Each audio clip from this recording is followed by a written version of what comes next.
talking point. We really love it and are really glad President Trump will be taking that oath of office in 35 days from now. Coming up very fast. And remember, the 119th Congress also just around the corner, January 3rd. They will overlap with the outgoing lame duck administration as well, where we will have a very slim Republican majority in the House and, relatively robust with 53 seats in the Republican caucus for the Senate. And we will see how that interacts with, on the legislative side, of President Trump really enacting his policies. And I think he has that 2-year window. I think he understands that, to really drive through as much reform as possible. And he's someone who's indicated he wants to do this as much as possible legislatively, the appropriate way. But there are areas like in immigration where executive orders can and will be signed on day one. Yes, yes, they will. And that was discussed as well in that Time magazine interview, which is a lengthy interview, but a good one to read. All right, so we are approaching the top of the hour here on this Monday, December 16th, 2024, as we await President Trump right there to take that podium any minute from now. Before we go to that, Birch Gold Group, text Trump to 989898. You'll get a free info kit on gold, silver, precious metals, tax-sheltered IRA, 401k. It's always great to invest in gold, silver, precious metals. A great company there, Birch Gold Group. And that Christmas silver giveaway, that coin there, that's the American Eagles coin. By December 20th, that offer will end on December 20th. So you have to make a purchase with Birch Gold Group in order to get that coin there. So text Trump to 989898. It has just struck 11 a.m. Eastern Time. I'm Matthew Alvarez alongside Bobby McNeely here at Right Side Broadcasting Network. Thank you so much for joining us live. For those of you that watched our coverage last night from the New York Young Republican Club Gala, that was quite awesome. Steve Bannon, Nigel Farage, Corey Lewandowski, Dan Scavino Jr., and President Trump made an appearance through the cell phone calling Dan Scavino Jr., so that was pretty awesome to see that. And if you're just joining us as well, an update, Alex Brusewitz is doing fine. That, according to Jack Posobiec, who was there last night and spoke with him backstage. Raheem Kassam as well, who did a great job emceeing. What a great job. It's a great role. I've been an MC on multiple occasions at conferences and fun political events, and Raheem is one of the best out there. So much energy and a very funny gentleman as well, and he's done so much for the movement. Another Reform UK member and someone, he actually highlighted how enthusiastic and fun American patriotism is, especially compared to the United Kingdom. But hopefully they can bring that back as well, with that national identity being reclaimed. And that's so much of just, again, the common sense you were talking about, Matthew, where Nigel Farage is not someone who is bitter about what happened 248 years ago. I've sat in speeches hearing from him at different events, and a wonderful member of Parliament. Of course, he was representing Britain in the European Parliament before Brexit for many, many years. And he said, I love America and I love the United Kingdom, and we are the beacons of hope for the world. So go our nations.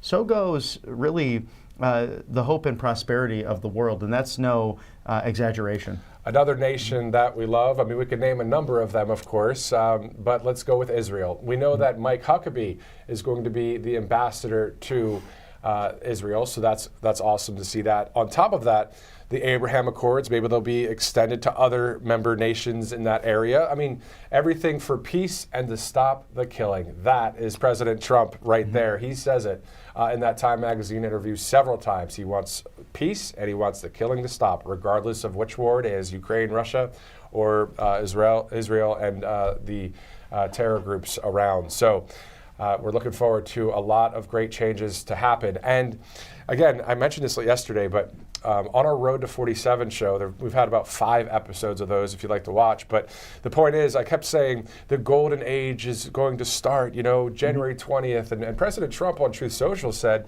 the golden age has already begun. And we've seen that. I mean, he has been traveling and seeing a number of heads of state out there in France, but also having people at Mar-a-Lago. I believe Viktor Orban was recently there. So, so he's already working on all of that, obviously with that transition process, the presidential transition process of all the cabinet appointees and administrative picks.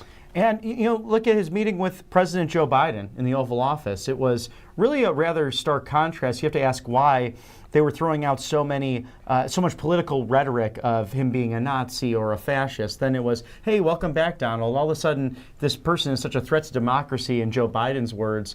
Why are you welcoming him with open arms? And then, of course, Dr. Jill Biden, the First Lady, at Notre Dame at the Cathedral with President Trump, seeming to have nice rapport and a lovely conversation, which did not take place on Veterans Day, sadly, with Second Gentleman Doug Emhoff and the current Vice President. There was very cold body language, and it's something we have to analyze here, not speculate, but clearly analyze here as political commentators and reporters, and that's part of the business. And something interesting happening there in those rankings, and that's for history. We'll judge that in due time to see how those relationships really panned out. But I think President Trump being very gracious, considering the names that were thrown in his direction. Exactly. So we're going to hear a number of news items that will come out of today's press conference. As soon as President Trump takes the podium, we'll be going there live.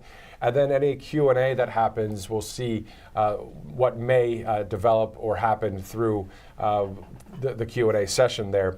We do know, and if you're just joining us, we did report on this a bit ago, but there's a report that we're following here. The SoftBank CEO will announce a $100 billion investment in the United States with President-elect Donald Trump today at Mar-a-Lago, aiming to create 100,000 American jobs, that according to CNBC. But we're hearing that the investment will reportedly focus on AI and its related support infrastructure. So fantastic. We see a lot of things developing in the AI sector and industry, a lot of great things.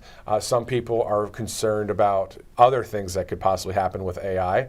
But I understand that, as my personal opinion on that, right? We want great things to happen with AI, especially with this situation, but hopefully nothing negative happens with it as well. Well, look at really towards the end of the Industrial Revolution, you had a situation where monopolies were really growing, right? And the Republican Party at the time, really led by Teddy Roosevelt and his many reforms, and really working for conservation, decided to break up those monopolies. And I think you have something here with AI potentially. Senator Cruz wants to introduce legislation to make sure people are protected. He had an example of a high school student whose face was put on someone else's naked body that was shared throughout the high school, and humiliating for her. That she had to actually go through therapy for that, and was a terrible, terrible thing, because then rumors were started that she was putting these videos out herself. Of course she wasn't. A wonderful student and a minor. So you have to have parameters in place, and I think President Trump working with public sectors, with private sectors, to make sure that people's dignity is protected in this new golden age, because this is the tech revolution. I think we're now, if we have not faced already, we'll be going into a whole new 21st century of, look at Back to the Future. How much of those things that were predicted, including a Cubs World Series victory, mind you, all these years later, are actually some kind of, Did you just do a Back to the Future reference? One of my favorite movies right there, really?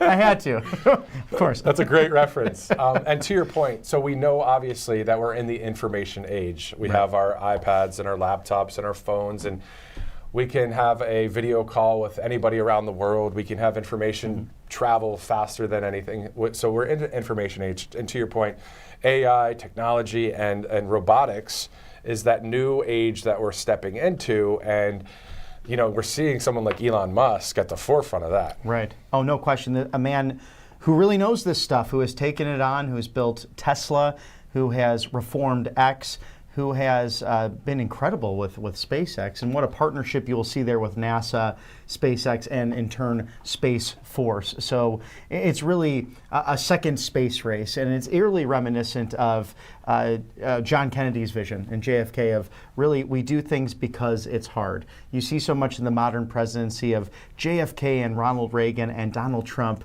I think three men who actually share a lot in common with their vision and passion for the future of America, and the vital nature that works between military prowess, space exploration, and unleashing the American engine, the economy that we have. When that is let go and you let capitalists and people build things, the sky's the limit. Exactly. No pun intended in the sense of the U.S. Space Force created by President Trump. So Yeah, we'll see all those developments happen. You were talking about partnerships with Elon Musk a moment ago.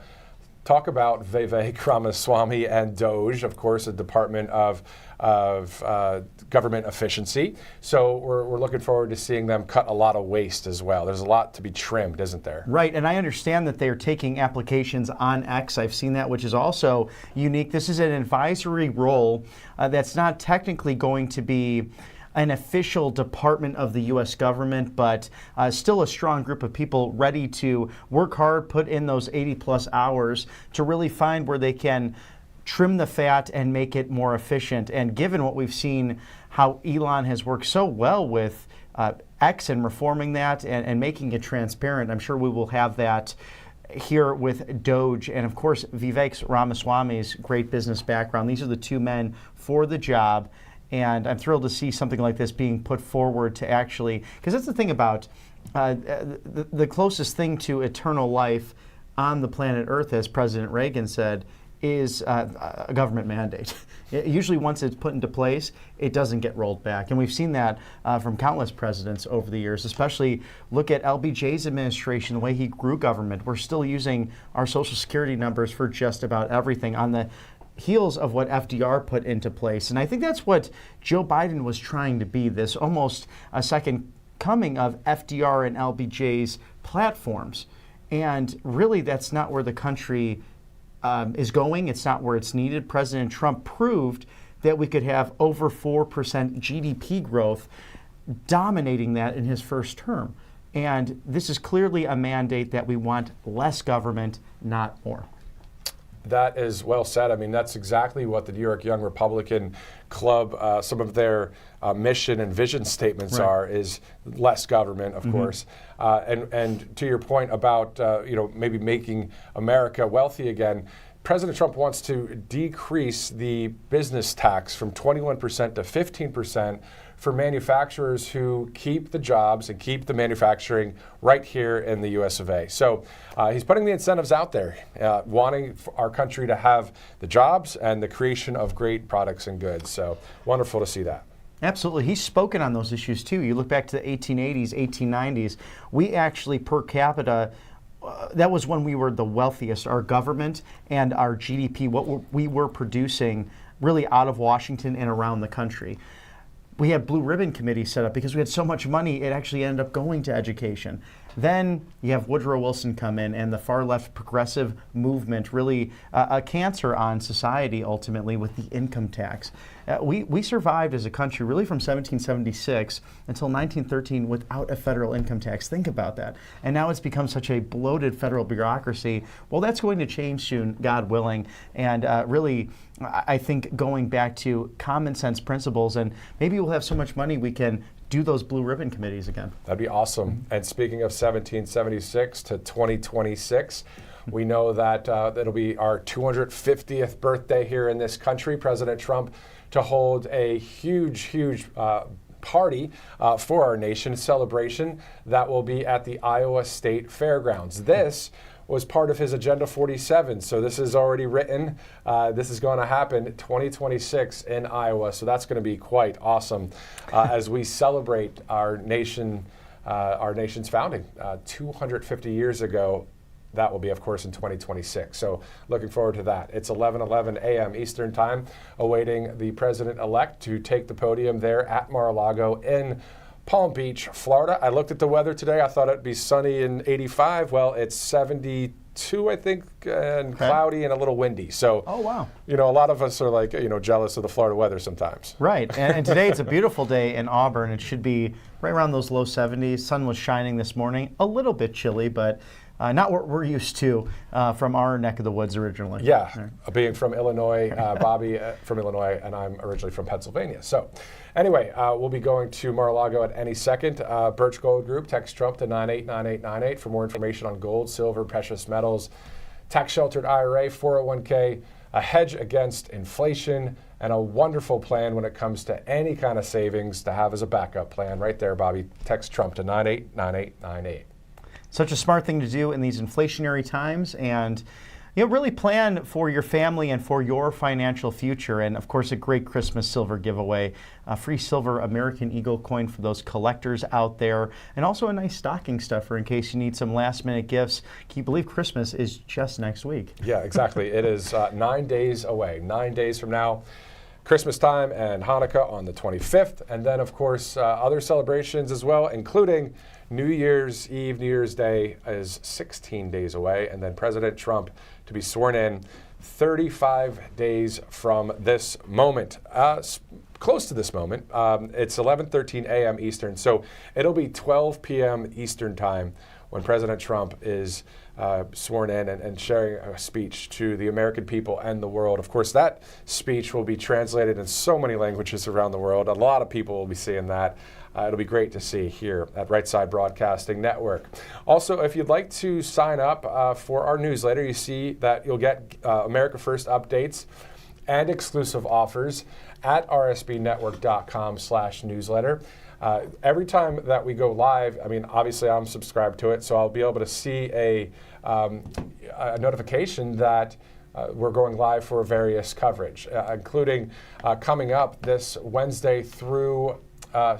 this Thursday through Sunday will be the AmFest coverage, 2024. A lot of great speakers, as you know. Have you been to an AmFest yet? You know, I have, but it's when it was just the party that was part of either the Student Action Summit or summer conferences in D.C. or down in West Palm Beach on behalf of Turning Point USA. So I saw it back when it was just the small get-together. It's now become its own conference. It's how popular it was because it has an entertainment theme with it, with the country music stars who have come out, like I think of Ray Lynn or even Dustin Lynch. Of course, the great Jason Aldean. And here we are, President-elect Donald Trump.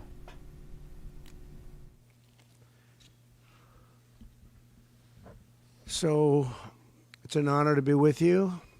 We'll discuss a couple of points. We'll take some questions later if you'd like. I'm sure you might have one or two. I'd be shocked if you didn't. I'd be very impressed. But I'm honored to welcome one of the most accomplished business leaders of our time, the founder and CEO of SoftBank, everybody knows, Masa Yoshi-san. Masa runs one of the largest companies in Japan and among the most successful investment and technology companies anywhere in the world, one of the most successful investors in the world. And we've just concluded a very productive meeting, and today I'm thrilled to announce that SoftBank will be investing $100 billion in America, creating 100,000 American jobs at a minimum. And he's doing this because he feels very optimistic about our country since the election. And many other people are also coming in with tremendous amounts of money. You probably noticed that a poll was just taken. It's business is literally in 39 years, there's been nothing like it. It's been the biggest increase. Small business owners gave it a 41% jump. It's the biggest jump that we've had in 39 years. And nobody's ever seen anything like it. And it's just they're very optimistic. This historic investment is a monumental demonstration of confidence in America's future, and it will help ensure that artificial intelligence, emerging technologies, and other industries of tomorrow are built, created, and grown right here in the USA. One of the beautiful things about Masa is he's very much involved with emerging technology, probably knows it maybe better than almost anybody. So it's a great honor, and some of you remember after the 2016 election, also SoftBank committed to invest $50 billion in our country, and they did. And I'm very pleased to say that they kept that promise in every way, shape, and form. And now they're looking to do 100. And I've looked at their books. They do have the possibility of doing more. I'm going to ask them to do a little bit more. But first, I'm going to ask him to speak and just to say a few words. Masa, please. Thank you. Thank you. Please. Thank you. Thank you. Thank you very much. You. Appreciate it. Thank you, Howard. Thank you so much. I'm very, very excited. I would really like to celebrate the great victory of President Trump. And my confidence level to the economy of the United States has tremendously increased with his victory. So because of that, I'm now excited to commit this $100 billion and 100,000 jobs into the United States. This is double of last time, as President Trump said. Because I say, oh, President Trump is a double down president. I'm going to have to double down, $100 billion and 100,000 jobs. This is, my confidence level, because that has doubled down. So I am truly excited to make this happen. And of course, business is important, technology is important. But one more thing I'm really hoping is that this President Trump would make the world, bring the world into peace again. That's my additional hope. And I think he will actually make it happen. So anyway, I'm excited to go, and we were discussing, and President Trump said, Masa, double down is not enough. Maybe, go for more, right? That's what I'm going to ask him right now. Would you make it $200 billion instead of that? He can actually, believe it or not, he can actually afford to do that. Would you do that? Well, my promise is 100, but he's now asking to do more. I think with your leadership, my partnership with you, with your support, I will try to make it happen.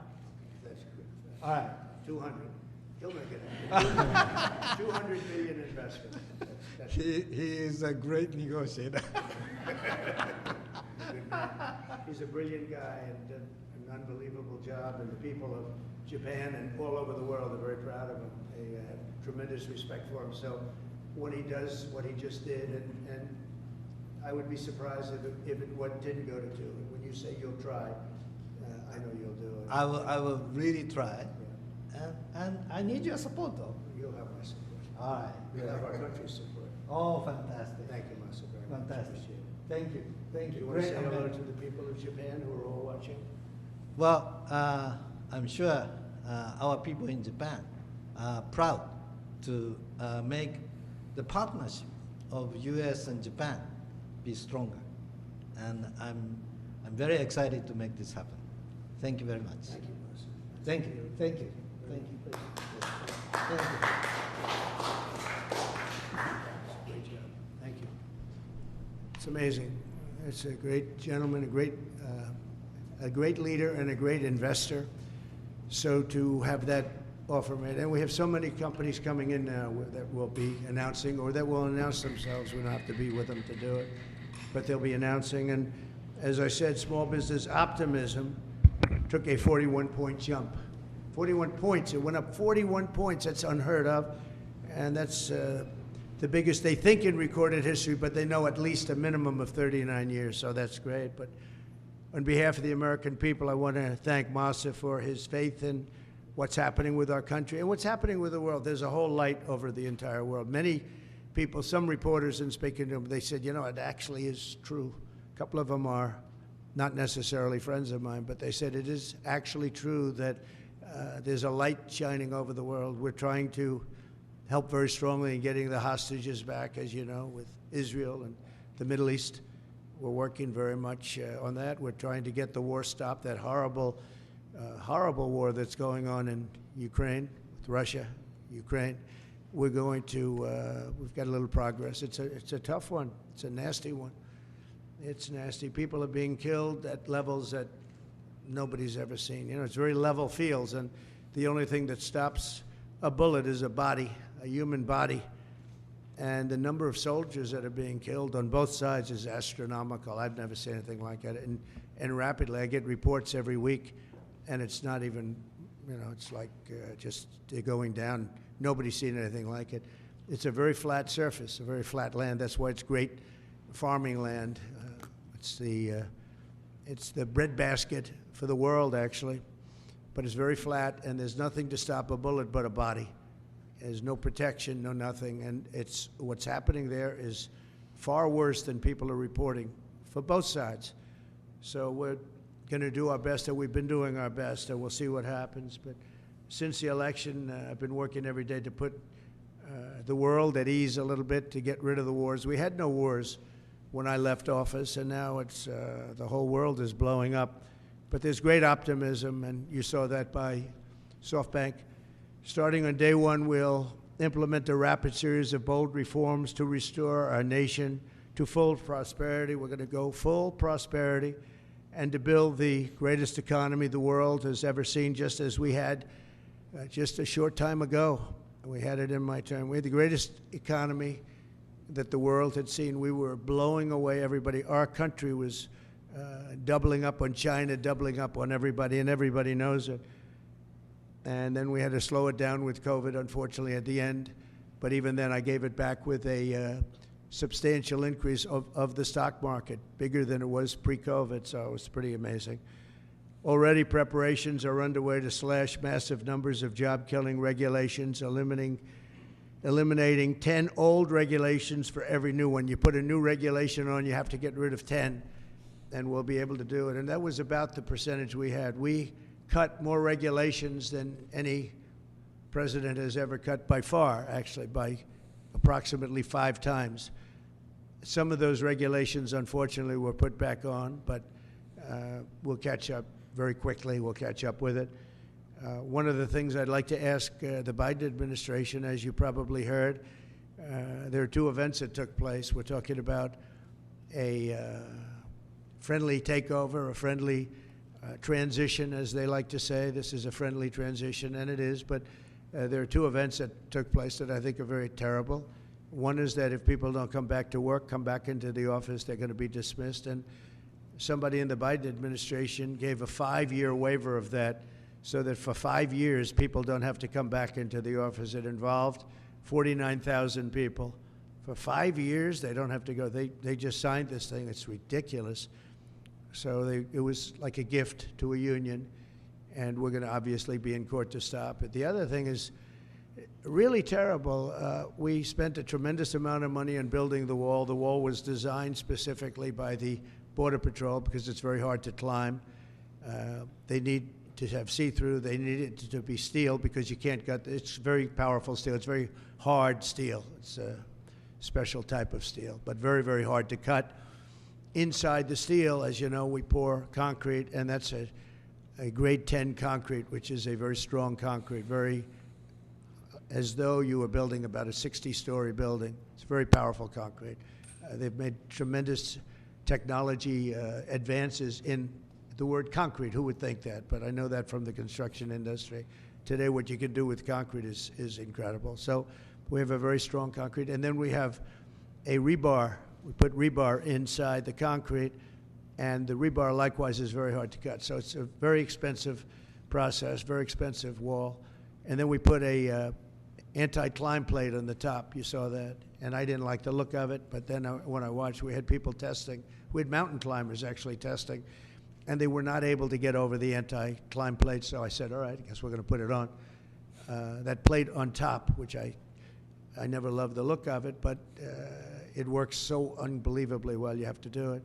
So we spent a lot of money on building it, and we have hundreds of miles that we put up. A lot of people don't realize, but we did 571 miles of wall. That's why we had such good records, in addition to the fact that Mexico helped us with their military. They kept people out, and they were actually very good under the past leader. But now we ordered an additional 200 miles of wall. It's very expensive. And now it's about double the price of what it would have been 6 years ago. And the administration is trying to sell it for 5 cents on the dollar, knowing that we're getting ready to put it up. And what they're doing is really an act. It's almost a criminal act. They know we're going to use it, and if we don't have it, we're going to have to rebuild it, and it'll cost double what it cost years ago, and that's hundreds of millions of dollars, because you're talking about a lot of wall. I built much more than I said I was going to build, but then after it was built, I said, you know, we can do some more because it's sort of like water, people flow through. and that will pretty much really take care of it. And what happened is they just, as you see, they're trying to sell it for 5 cents on the dollar. And that's really, that has nothing to do with a smooth transition. That has to do with people really trying to stop our nation. And all it means really is that we're going to spend hundreds of millions of dollars more, not even talking about the time. Time would be pretty long, but we'll spend hundreds of millions of dollars more on building the same wall that we already have. And people have already come back to us that have deals at 5 cents and 4 cents, and one guy at 3 cents on the dollar, and they offered to sell it back to us at more money than it cost us to build substantially. Can you believe it? So they make a deal with the United States to buy it for pennies, and then they call us and they say, do you want to buy it back? We'll sell it back to you for hundreds of dollars a foot. Hundreds of dollars, from pennies to hundreds of dollars a foot. And we can't let this take place. Now we're going to go, I spoke with the Attorney General of Texas, I spoke to the senators of Texas, I spoke to a lot of people, and hopefully they'll be able to stop. We're going to be having a restraining order. But just think about how ridiculous it is.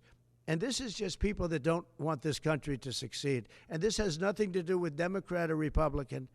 This has to do with common sense. We won on common sense, and this is maybe one of the most egregious examples I've seen. So the people that are buying it or trying to buy it are trying to make a deal with us to sell it back at hundreds of times more than we paid. And this is all because the Democrats. So I'm asking today Joe Biden to please stop selling the wall. We're going to use that to create a strong barrier, and it worked. That's why our numbers were so good. It really worked, and it worked well. And it's very expensive to do. And I'm asking Joe Biden to stop his people from giving it away.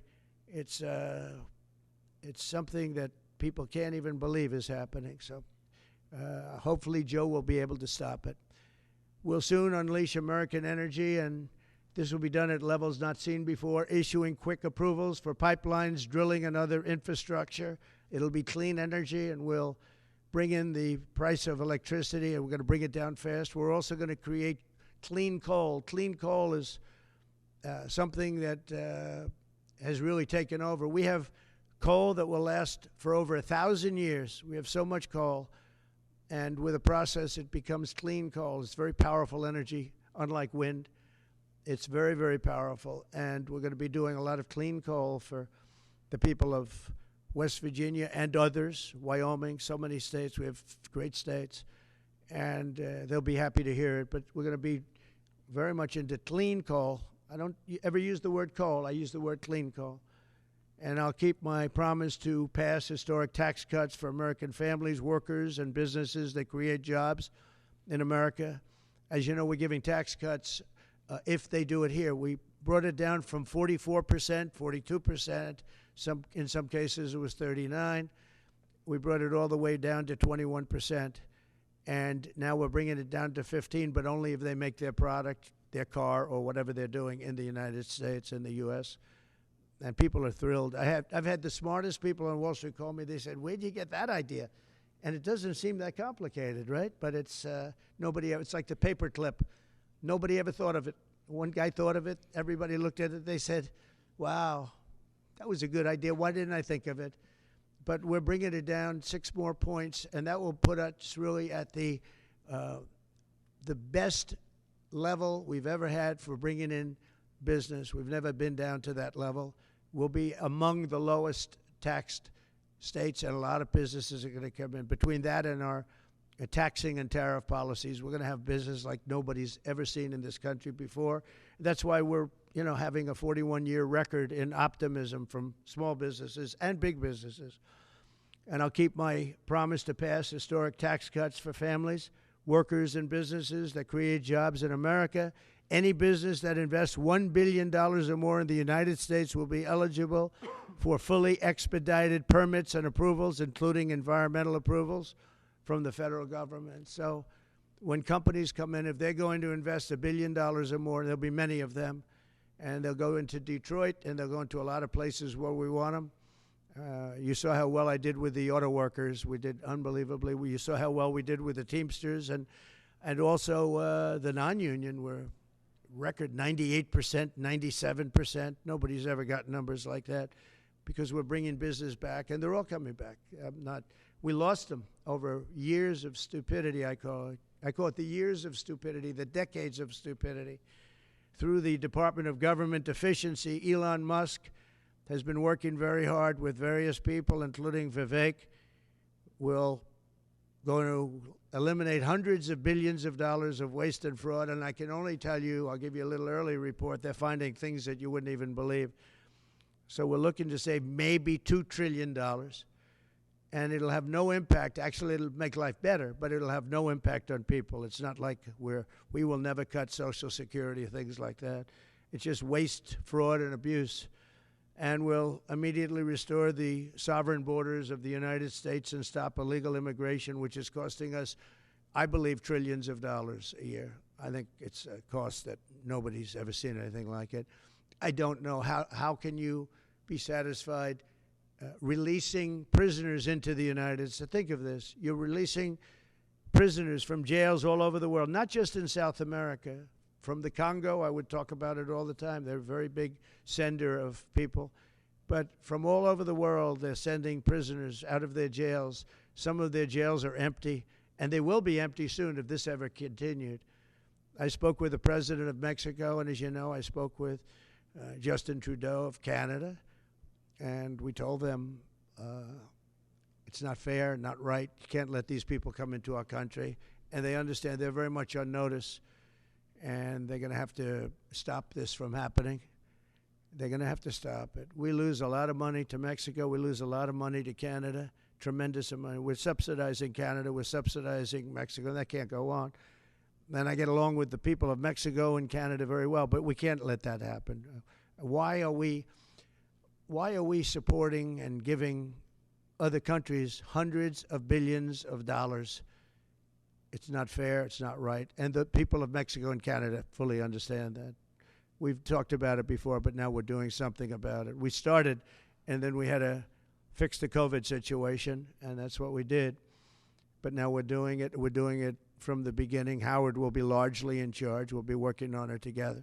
Howard's terrific. He's done a fantastic job, and he's really helped us a lot with transition. I think we have fantastic people coming in.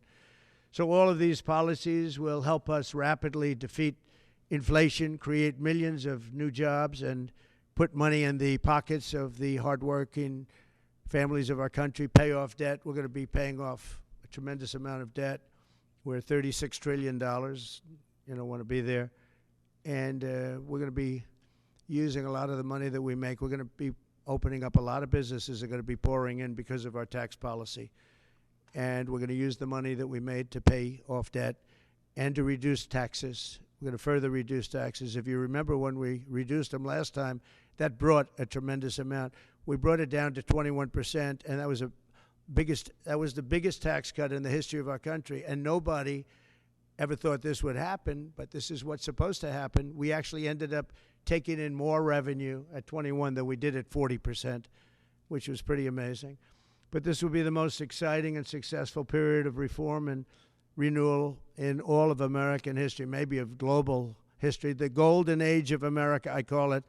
It's begun. So it's the golden age of America, and that's what it's going to be.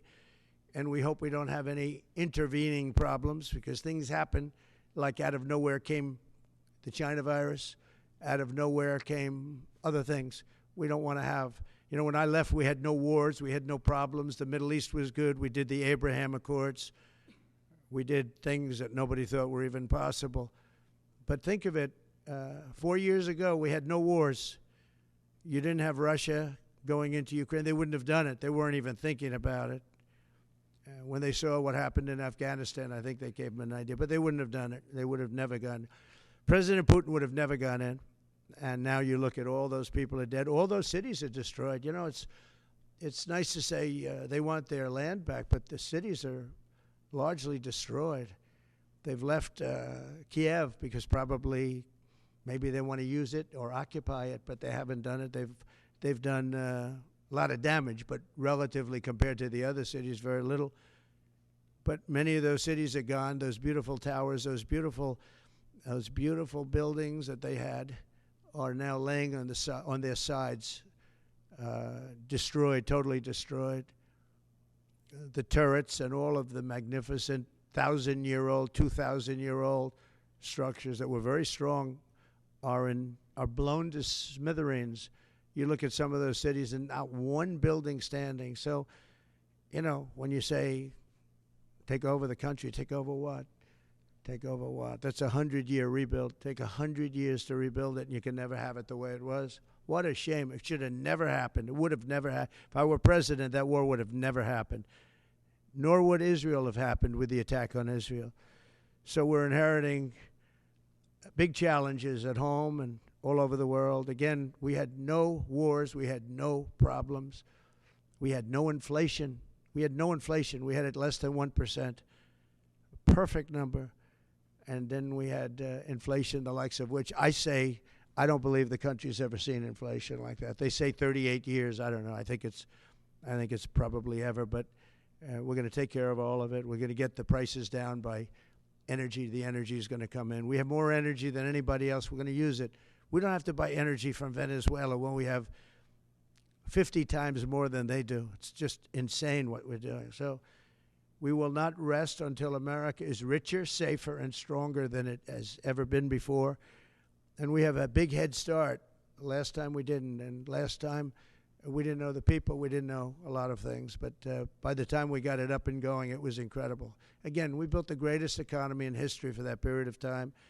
And we'll do it again. I believe substantially more so.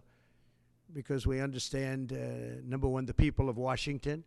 I know them. I didn't know any of them virtually. I relied on other people for recommendations. Some were very good recommendations. We had some great people. Bob Lighthizer, I thought, was great. We had a lot of great people. And but we had some people that I wouldn't have used in retrospect, and now I know them better than anybody, better than they know themselves. So once again, I'd like to thank Masa for what he's done with that investment, which will end up being $200 billion, I believe. But I just want to thank him. He's just an outstanding man. When you have that kind of brain power wanting to invest in this country, and that's money that he can't invest elsewhere. So that's a big investment, but makes me feel very good. Makes me feel that we're absolutely on the right track. So thank you, Tomasa, and we'll take a couple of questions. Yeah, please. Jeff.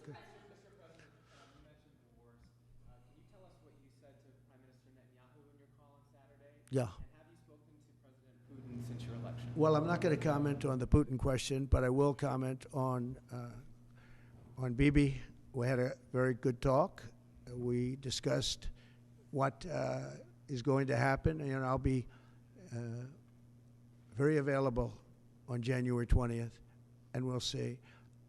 As you know, I gave warning that if these hostages aren't back home by that date, all hell's going to break out, and very strong.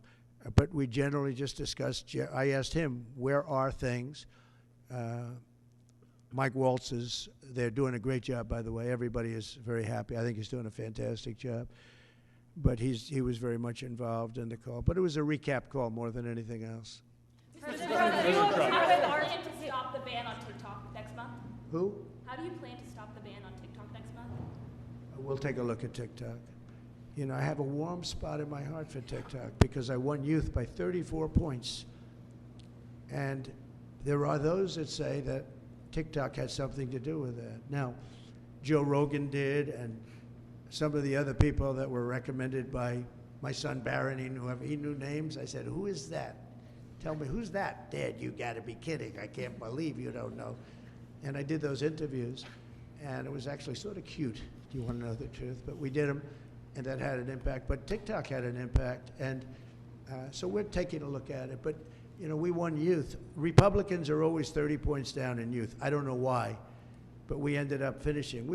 There was one poll that showed us down about 30. We were 35 or 36 points up with young people.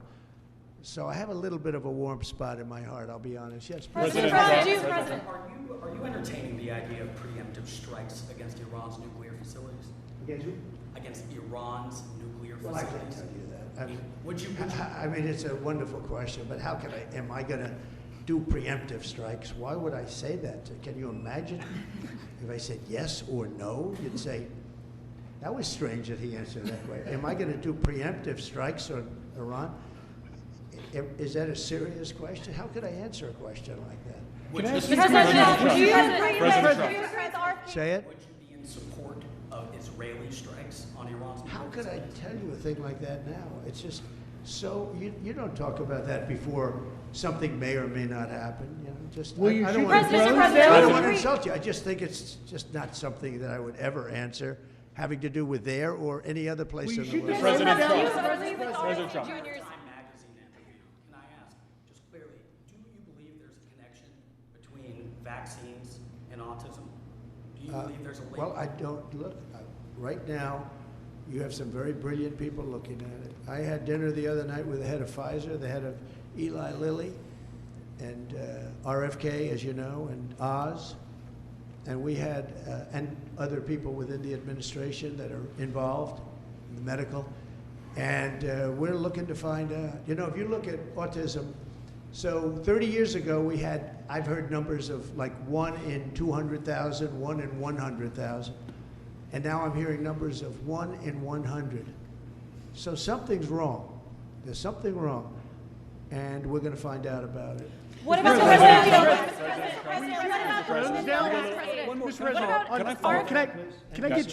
Can I follow up on Robert Kennedy? He's on the Hill today. He's meeting with senators.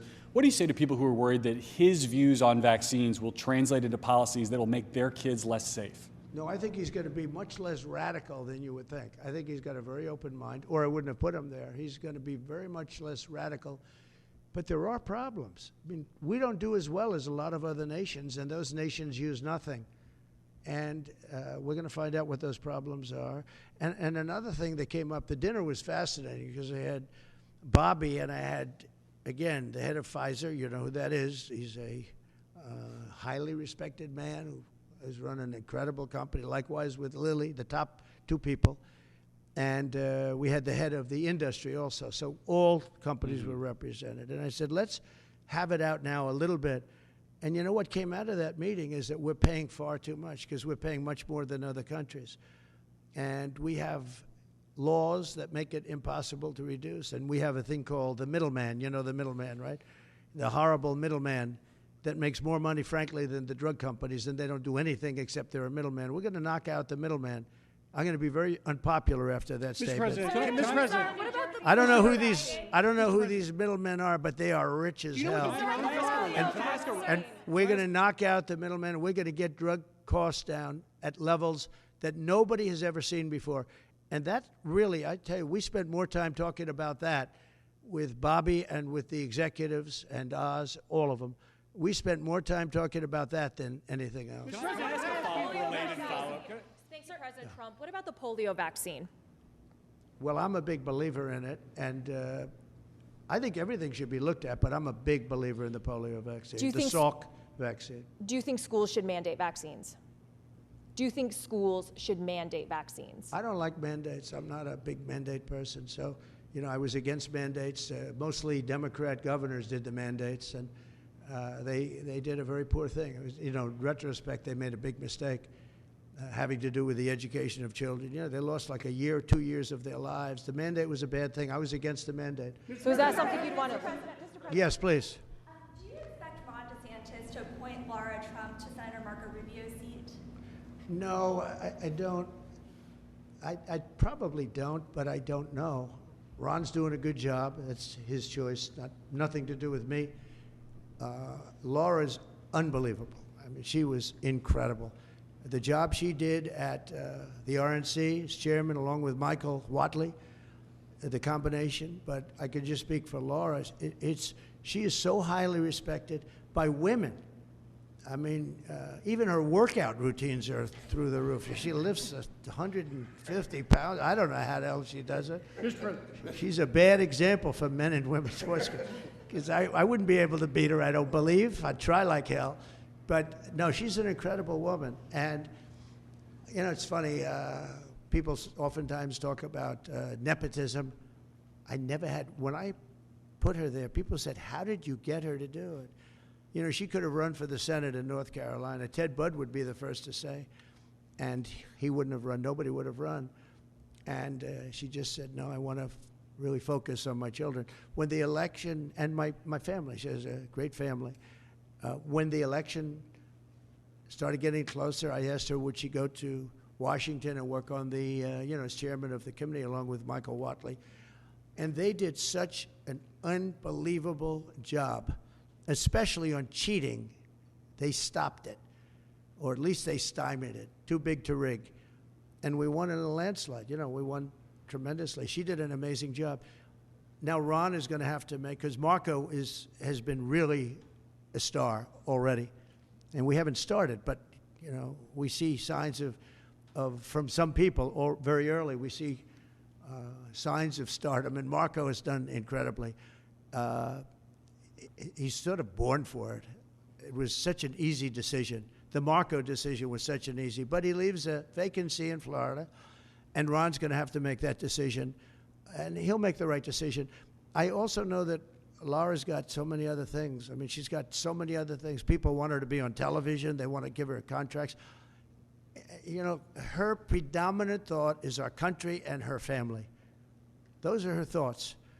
But she's got so many other things that she's talking about. Mr. President. He'll make the right decision. Mr. President. Should senators who oppose your nominees, your cabinet nominees, should they be primaried? If they are unreasonable, I'll give you a different answer, an answer that you'll be shocked to hear.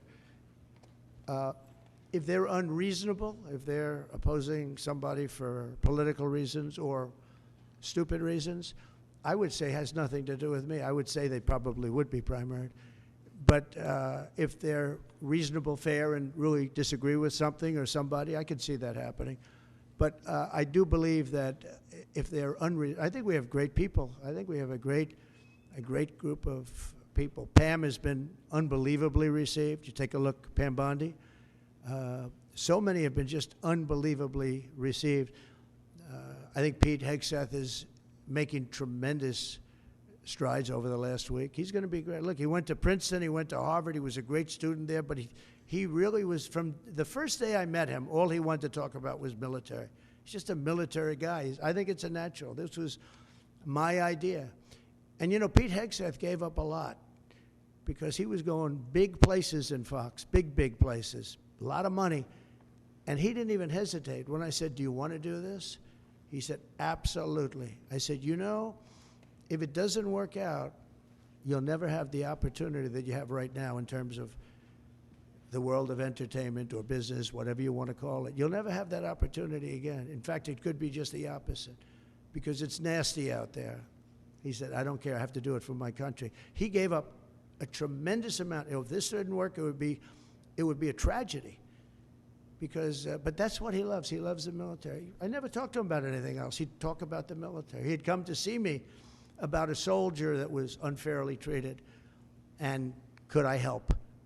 That's the only thing I virtually ever talked to him about. And I always remembered it. I've seen him many times, and I don't think I've ever had a subject on anything other than military with him. That's where his love is. And he didn't say, well, I'd like to think about it. I'd like to talk to my family. He said, not even a contest. And, you know, he was going through the roof over there. He was doing great. They have the #1 show that Saturday and Sunday with Will and Rachel. That was great chemistry. And if this didn't work out for him, it would be actually sort of tragic. Yeah. Would you consider pardoning Eric Adams? Yeah, I would. Yeah. I think that he was treated pretty unfairly. Now, I haven't seen the gravity of it all, but it seems, you know, like being upgraded in an airplane many years ago. I know probably everybody here has been upgraded. They see you're all stars, and they say, I want to upgrade that person from NBC. I'm going to upgrade him. And that would mean you'll spend the rest of your life in prison. I don't know. Somehow, I hope not. I mean, I'd have to see it because I don't know the facts. I think he was treated. You know, it's very interesting. When he essentially went against what was happening with the migrants coming in. And, you know, he made some pretty strong statements like, this is not sustainable. I said, you know what, he'll be indicted soon. And I said it not as a prediction, a little bit lightheartedly, but I said it. I said, he's going to be indicted. And a few months later, he got indicted. So yeah, I would certainly look at it. Yes. Mr. President, can I ask you a question about the drones? With 900 troops in Syria, are you planning on pulling them when you get into office, or will you make? Well, you know, we had 5,000 troops along the border, and I asked a couple of generals, so we have an army of 250,000 in Syria, and you had an army of 400,000. They have many more people than that. Turkey is a major force, by the way, and Erdogan is somebody I got along with great, but he has a major military force, and his has not been worn out with war. It hasn't been worn out with all of the other things. I mean, he's built a very strong, powerful army. And so we have 5,000 soldiers in between a 5 million person army and a 250,000 person army. And I asked the general, what do you think of that situation? He said, they'll be wiped out immediately. And I moved them out and I took a lot of heat. And you know what happened? Nothing. I saved a lot of lives. Now we have 900. They put some back. But 900, if you're talking about two, now one of the sides has been essentially wiped out, but nobody knows who the other side is. But I do. You know who it is? Turkey. Okay? Turkey's the one behind it. He's a very smart guy. They've wanted it for thousands of years, and he got it. And those people that went in are controlled by Turkey. And that's okay. It's another way to fight. But no, I don't think that I want to have our soldiers killed. But I don't think that will happen now anyway, because the one side's been decimated. Mr. President, I want to ask you a question about the drones. Are you concerned about more unrest in that region, or do you think it will calm? Well, nobody knows what the final outcome is going to be in the region. You know, nobody knows who really the final. I believe it's Turkey, and I think Turkey is very smart. He's a very smart guy, and he's very tough. But Turkey did an unfriendly takeover without a lot of lives being lost. I can say that Assad was a butcher. What he did to children. You remember I attacked him with the 58 missiles, unbelievable missiles coming from ships 700 miles away, and every one of them hit their target. But I did that. That was the red line in the sand. Obama drew it, and then he refused to honor what he did. He said, if anybody goes across the red line, and Assad killed many more children after that, and Obama did nothing, but I did. I hit him with a lot of missiles. In fact, President Xi was sitting here the night he was in that dining room having chocolate cake. Remember the famous chocolate cake? But and that's when I explained what we were doing as the missiles were shot.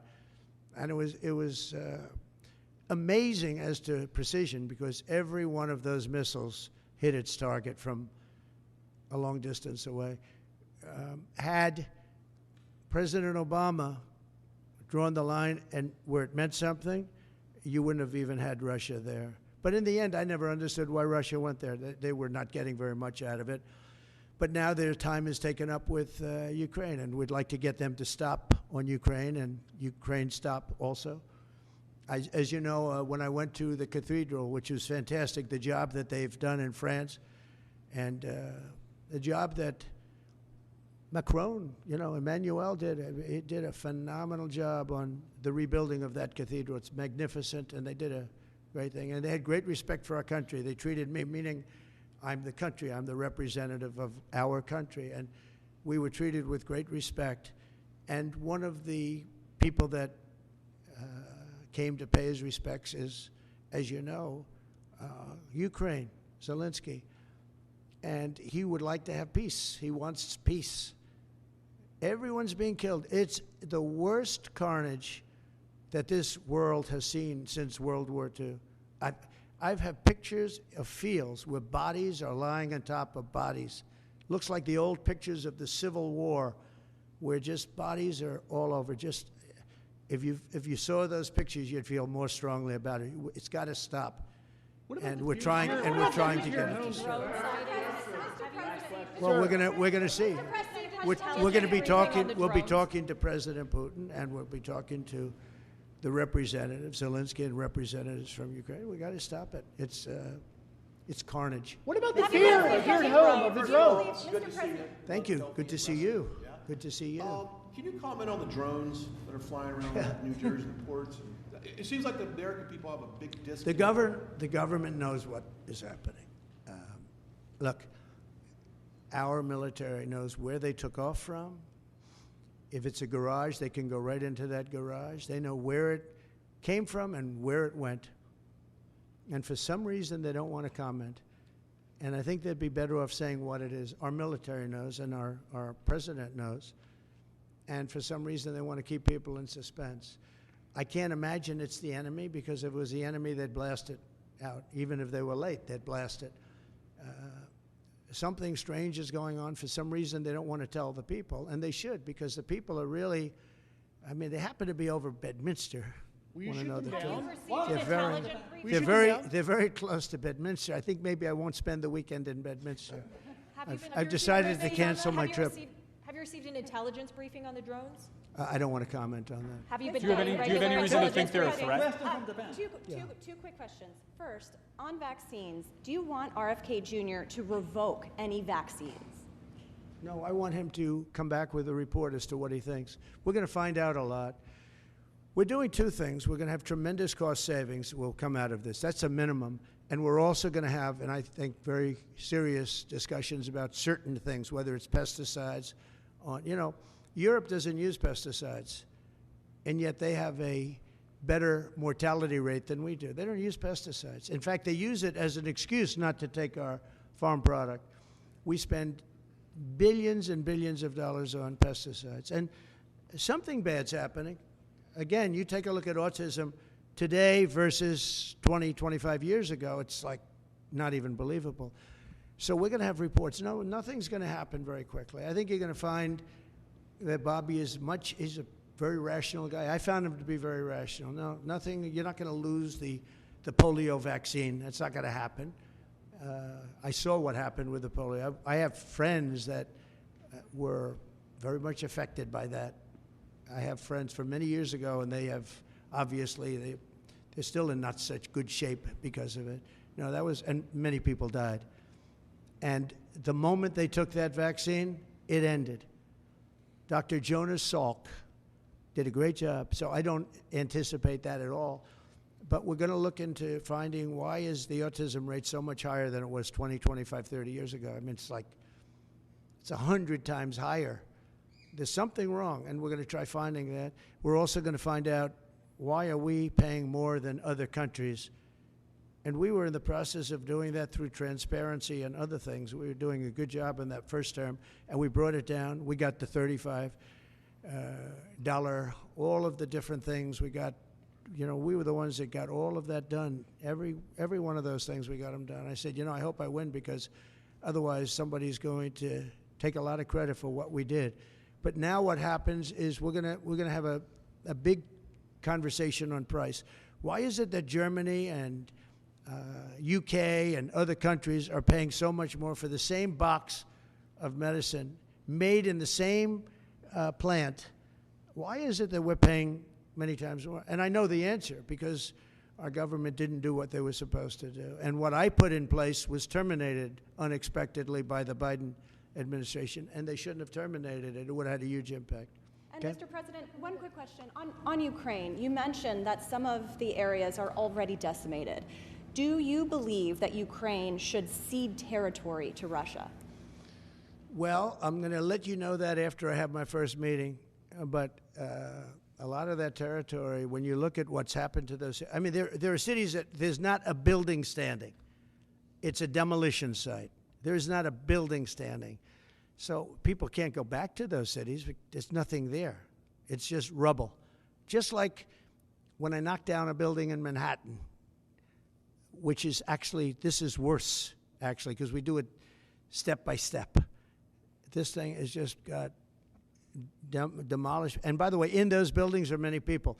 Many people were in those buildings. When they say the number in Ukraine is going to be a much higher number of death, is going to be a much higher number than you're hearing.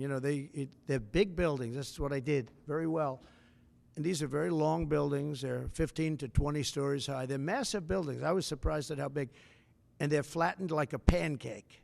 1 or 2 bombs hit them, and they just collapsed. And they'd say nobody was hurt. Well, nobody knows who was in those buildings. There were a lot of people in those buildings. They're going to find that when they start doing the removal. Many more people are being killed in the Ukraine war with Russia than is being reported, and that includes soldiers. The soldiers are being, it's a carnage that we haven't seen since the Second World War. It's got to be stopped. And I'm doing my best to stop it. Yeah, please, go ahead. You had a meeting with Mrs. Abe yesterday, but Japanese Prime Minister Mrs. Abe, yeah, and Japanese Prime Minister Ishiba is hoping to have a meeting anytime soon. I will do that. In fact, I sent him a memento. I sent him a book, the Prime Minister. But Mrs. Abe was very close with our First Lady, with Melania, and she loved Melania's book, and she called and wanted to know if she could have. I was very close to the Prime Minister, Shinzo Abe. He was great. He was a great man. And his wife wanted to know if it would be possible to have dinner. And it was just out of respect to Shinzo. And yes, I'd love to see the Prime Minister, and we will do that. I actually sent him a book and some other things for him through Mrs. Abe. Will that happen before the inauguration day? It could. If they'd like to do that, I would do that, yeah. Sir, President Trump, just have you No, I have great respect for the position, and if he'd like to do that, I'd be here. Mr. President, you have report that Ambassador to Japan will be George Glass. Is that your final decision? Highly respected man. That's right. Highly respected. He's been an ambassador before. Did a fantastic job. We consider Japan very important. He's very highly respected. Okay, couple of which other world leaders have you invited to the question about the border. inauguration? Which other world leaders have you invited to the inauguration? The world leaders are calling me, and some Are they really coming? would like to meet. No, I mean literally, they're calling me, and I'll be seeing some of them. I think it's rude not to. I mean, it's hard to say I'm not going to see you, and I've spoken to way over 100 where they called to congratulate on not only the election but the size of the election, the extent of the victory, and they were great. I mean, I spoke to over 100 countries. You wouldn't believe how many countries there are. And I'm trying with the best I can to get back to everybody, but there are a lot of countries, and every one of them, literally everyone called, and it was very nice. So, yeah, I'd see some if some felt it was an emergency. I've seen, as you know, I've seen President Zelensky. He came to France while I was there for the cathedral opening. They actually had about 70 presidents and prime ministers, and in one case, a king, and we saw some great people. I also met with William, and I was very impressed by William. I think William is terrific. I was very impressed by William. As you know, I met with him, too. Are you President Trump, Did you invite Zelensky to the inauguration? No, but if he'd like to come, I'd like to have him. I mean, I didn't invite him, no. Are you disappointed Trump, China can I ask you a Xi question can't about come to the conversational inauguration? board? Are you disappointed that China Xi won't be at the inauguration? I don't know that he won't be at the inauguration. I mean, I haven't really spoken to him about it. I don't know that, actually. I would say that if he'd like to come, I'd love to have him. But there's been nothing much discussed. I have had discussions with him, letters, et cetera, at a very high level. You know, we had a very good relationship until COVID. COVID didn't end the relationship, but it was a bridge too far for me. But if he'd like to come, I'd certainly be. He hasn't, just so you understand, he hasn't said one way or the other. Because a lot of people say he won't come, he will come. People think he will come, he won't come. It's something we barely discussed, just about didn't discuss. But I have had, especially through letters, some very good conversations. Have you had conversations with Venezuela? You know, because China and the United States can together solve all of the problems of the world, if you think about it. So it's very important. And, you know, he was a friend of mine. I mean, he was here for a long time, right in that spot, except sitting in a very comfortable chair. He wasn't standing like you are. But we spent hours and hours talking. And, you know, he's an amazing guy. Have you spoken to The press, Venezuela? the press hates when I say that, but he's an amazing person. Have you spoken to anyone in President Venezuela, Trump, sir? can I ask On you the about- border. can I On the ask you about border. If I could just ask you on the border. Hold on one second, Gary. shooting, Real quick. The United Healthcare shooting, the I think shooting of the it's CEO. In terrible. New York. Can you give us your thoughts about that? And what do you make of Well, the I reaction think it's around the terrible. suspected shooter? Does that tell you Yeah, anything about how yeah. people I think think about it's a healthcare? terrible thing. I think it's really terrible that some people seem to admire him, like him. And I was happy to see that it wasn't specific to this gentleman that was killed. It's just an overall sickness as opposed to a specific sickness. That was a terrible thing. It was cold-blooded, just a cold-blooded, horrible killing. And how people can like this guy is, that's a sickness, actually. That's really very bad, especially the way it was done. It was so bad, right in the back. And very bad, very thing like that. You can't believe that some people, and maybe it's fake news. I don't know. It's hard to believe that that can even be thought of. But it seems that there's a certain appetite for him. I don't get it. Yeah, please. Could you just comment on? I want to expand on the defamation lawsuits. Could you see moving that to other people with individual platforms, social media influencers, people that Or newspapers, yeah. Yeah. Yeah. Oh, I do. I think you have to do it because they're very dishonest. We need a great media. We need a fair media. We need, it's very important. And we need borders. We need walls, but we need borders, and we need fair elections. You look at California, millions and millions of ballots were sent out. They're still counting the vote in California with the machines. They're counting the vote. If you had paper ballots, the votes would have been counted 4 weeks ago, 3 weeks ago. Now, you need fair elections, you need borders, and you need a fair press. And the press is, no, I see others. I have a few others that I'm doing. I'm going to, as an example, I'm doing this not because I want to. I'm doing this because I feel I have an obligation to. I'm going to be bringing one against the people in Iowa, their newspaper, which had a very, very good pollster who got me right all the time. And then just before the election, she said I was going to lose by 3 or 4 points, and it became the biggest story all over the world because I was going to win Iowa by 20 points. The farmers loved me, and I loved the farmers. And it was interesting the way she did it. She brought it down 2 weeks before. She said I was going to only win by 4. That was a big story. But that was good because she brought it down from like 22 points to 4 or whatever the number was, way up. Way up, an easy win. We never even thought to go there.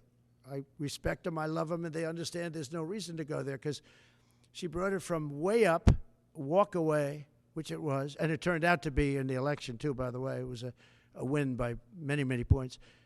And then she brought it down very smartly to 4 a couple of weeks before, and everyone said, wow, that's amazing. He's only up by 4 points. Then she brought it down to where I was down by 3 or 4, whatever number she used. And that was the Des Moines Register, and it was their parent. And in my opinion, it was fraud, and it was election interference. You know, she's gotten me right always. She's a very good pollster. She knows what she was doing. And she then quit before. And we'll probably be filing a major lawsuit against them today or tomorrow. We're filing one on 60 Minutes, you know about that, where they took Kamala's answer, which was a crazy answer, a horrible answer, and they took the whole answer out and they replaced it with something else she said later on in the interview, which wasn't a great answer, but it wasn't like the first one. The first was grossly incompetent. It was weird. And that was fraud and election interference by their news magazine, a big part of CBS News. So as you know, we're involved in that one. We're involved in one which has been going on for a while and very successfully against Bob Woodward, where he didn't quote me properly from the tapes. And then on top of everything else, he sold the tapes, which he wasn't allowed to do. He could only use them for reporting purposes, not for sale purposes. And he admits that.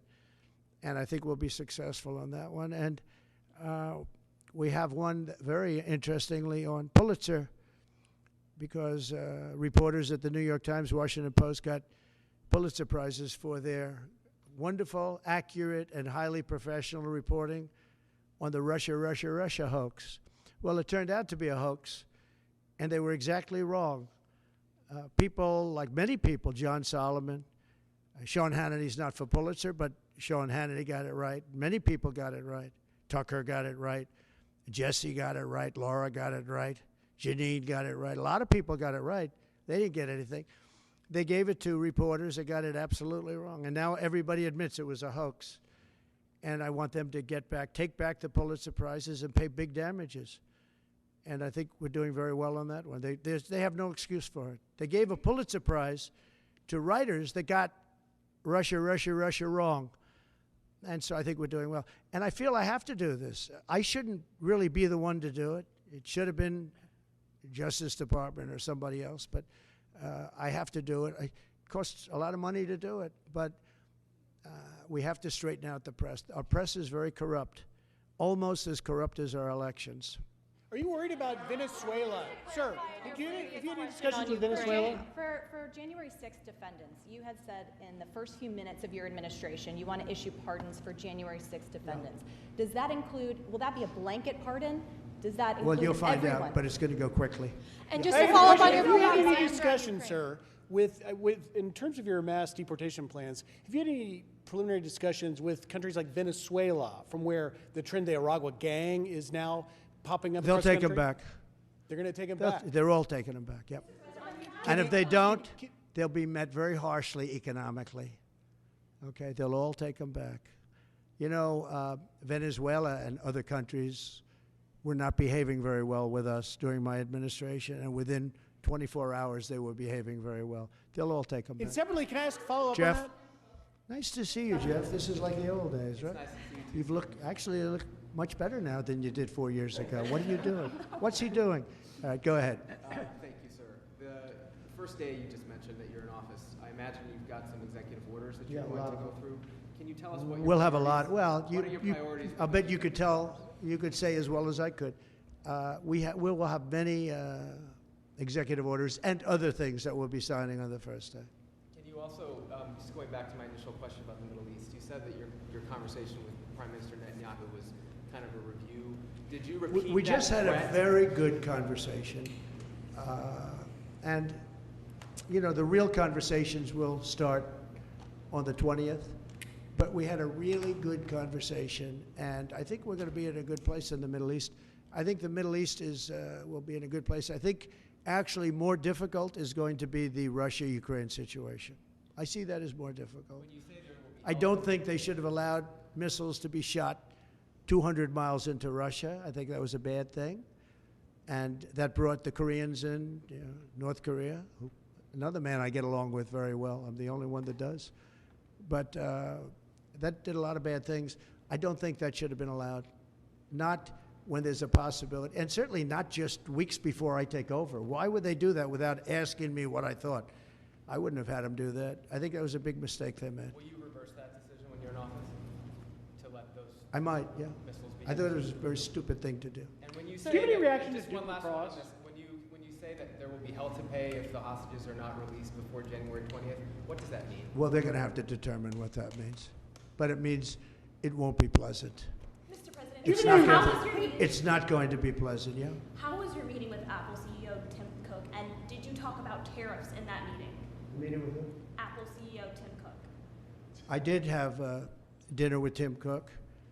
I had dinner with sort of almost all of them, and the rest are coming. And this is one of the big differences, I think, between, we were talking about it before, one of the big differences between the first term. In the first term, everybody was fighting me. In this term, everybody wants to be my friend. I don't know.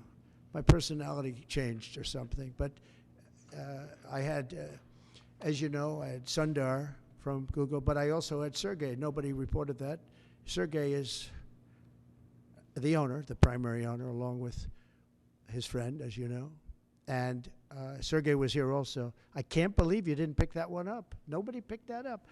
But I will tell you, no, it's a big difference. The big difference is that the first time everybody was fighting me on all fronts. And we had a great administration. We got the biggest tax cuts in history, rebuilt the military. Too much of it was given away to Afghanistan, stupidly given away, horribly given away. I think that's one of the reasons that Putin went in to Ukraine when he saw the stupidity of Milley and these guys. They're stupid people, very stupid people. if they didn't do such a bad, we were pulling out of Afghanistan, but I would have pulled out with dignity and strength. They wouldn't be having parades, I guarantee you, showing our equipment that they left behind, because we weren't going to leave any equipment behind, not 10 cents. We were going to take every screw and every bolt. Yeah, the biggest difference is that people want to get along with me this time. Well, they've gone through 4 years, and, it wasn't easy for me, but it wasn't easy for them either. And that's a great thing, though. Getting along is a great thing. So Tim Cook was here. I think he's done an incredible job at Apple, and he talked about the future of Apple. It's going to be a bright future.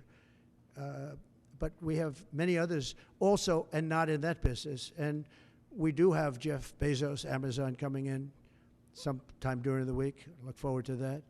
We have a lot of great executives coming in. The top executives, the top bankers, they're all calling. And honestly, in the first time, I don't know what it was.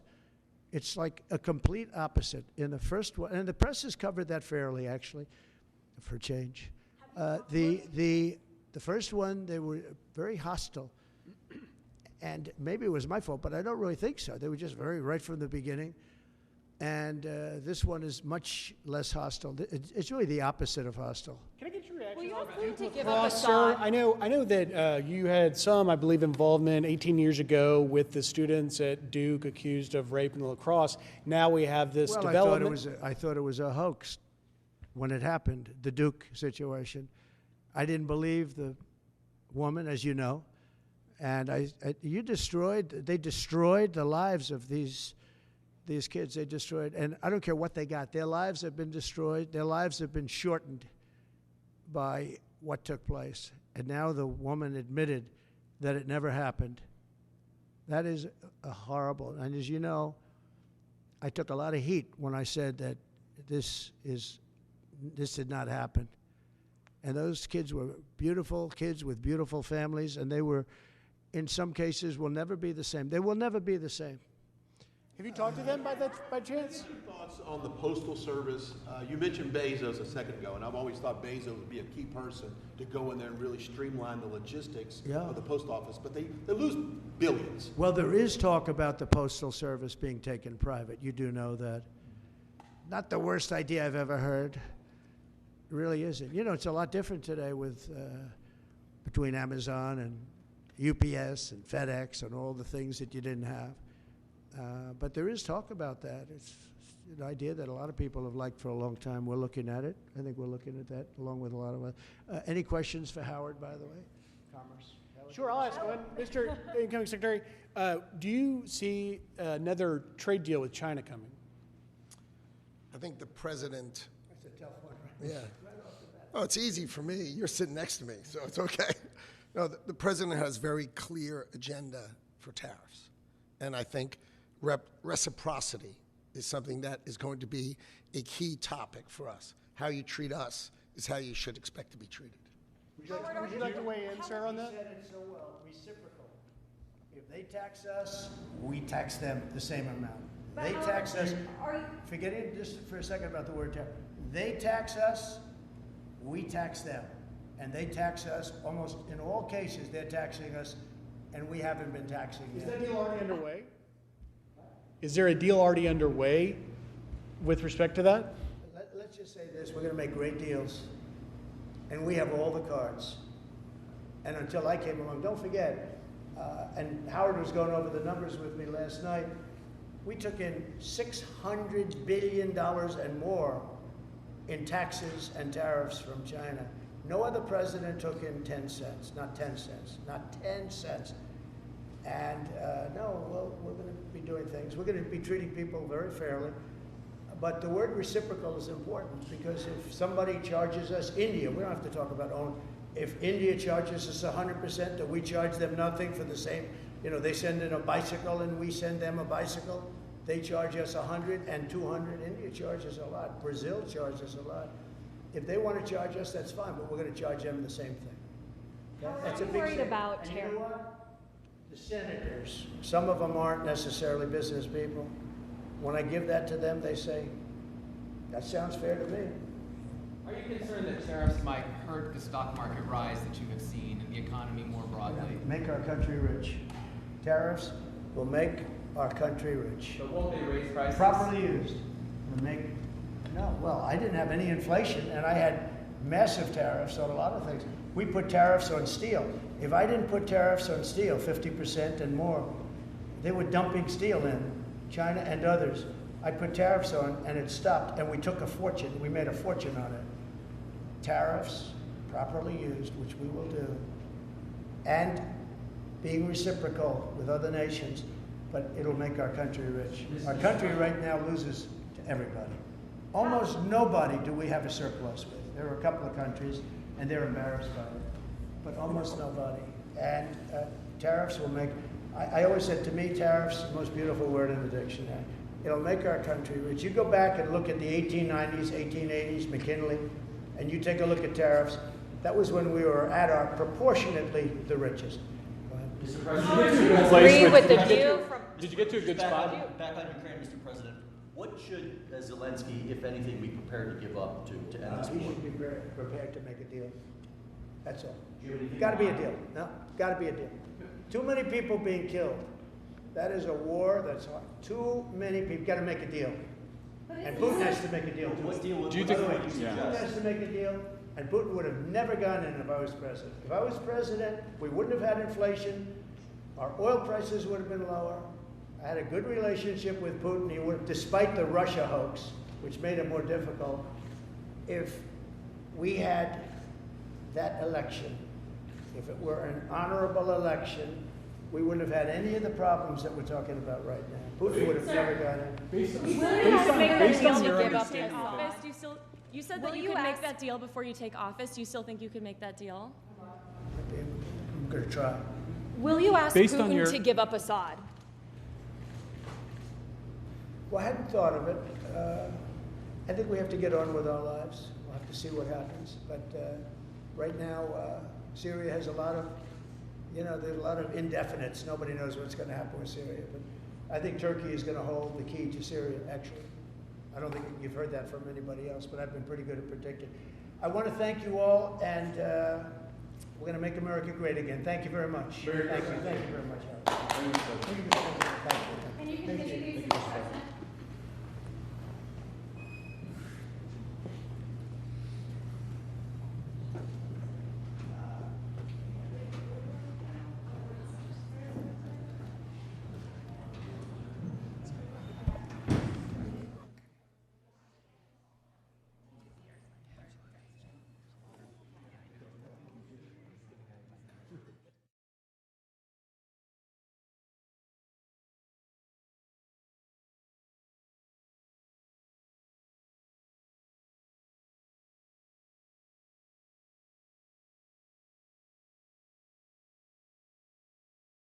The thing I love about JBS is just the fact that they provide a lot of opportunity, and then they help out the community.